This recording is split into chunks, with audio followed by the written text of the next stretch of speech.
Let's dive into something we've all felt, but maybe can't quite explain. That powerful connection between moving your body and clearing your head. We're going to look at what's actually going on inside your brain when you get up and move, and trust me, the science is pretty fascinating. Right? I mean, you've been there. You're stressed out, you're stuck on some problem, and you just go for a quick walk. And somehow, things just feel a little bit lighter. Well, that's not magic, it's neuroscience. And we are about to break down exactly how that works.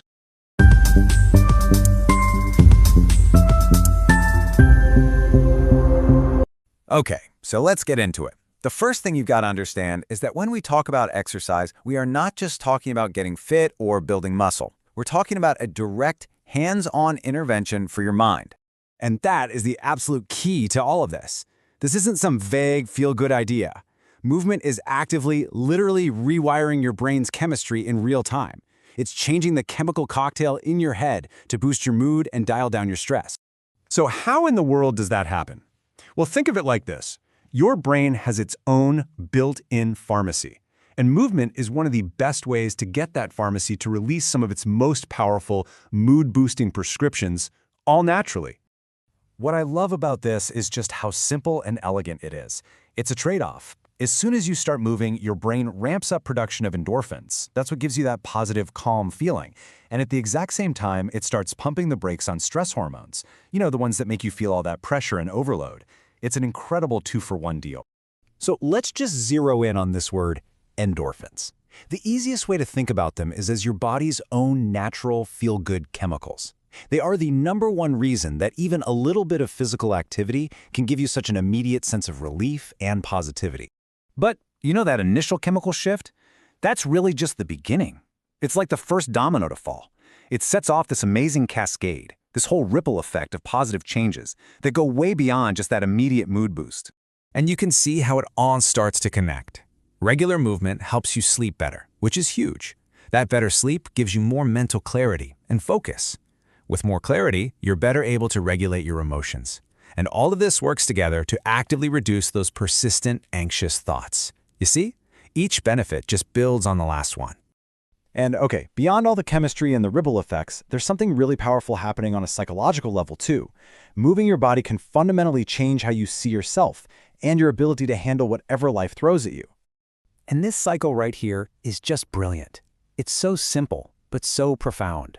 Step 1, you set a tiny goal, maybe just a 10-minute walk. Step 2, you do it. You actually move your body and meet that goal.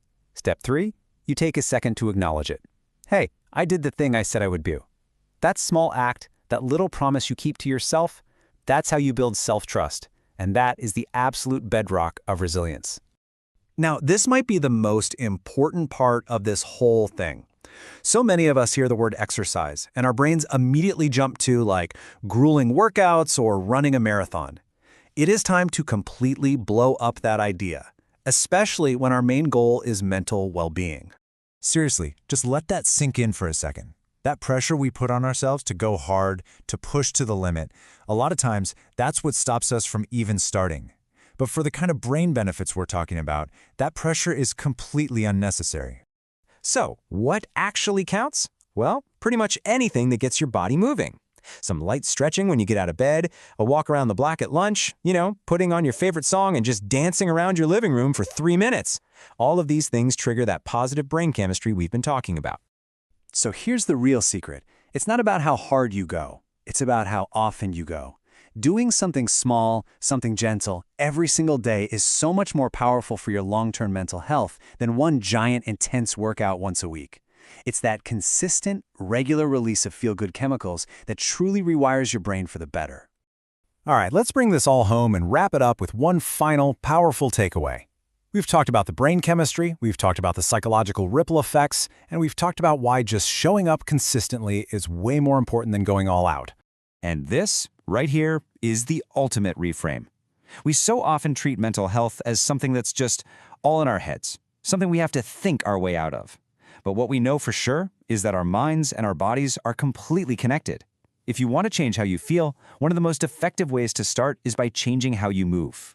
And so that really brings us to the final question, and this one is for you. This isn't about some massive lifestyle overhaul tomorrow. It's about one small choice today. So think about it. How will you move differently today?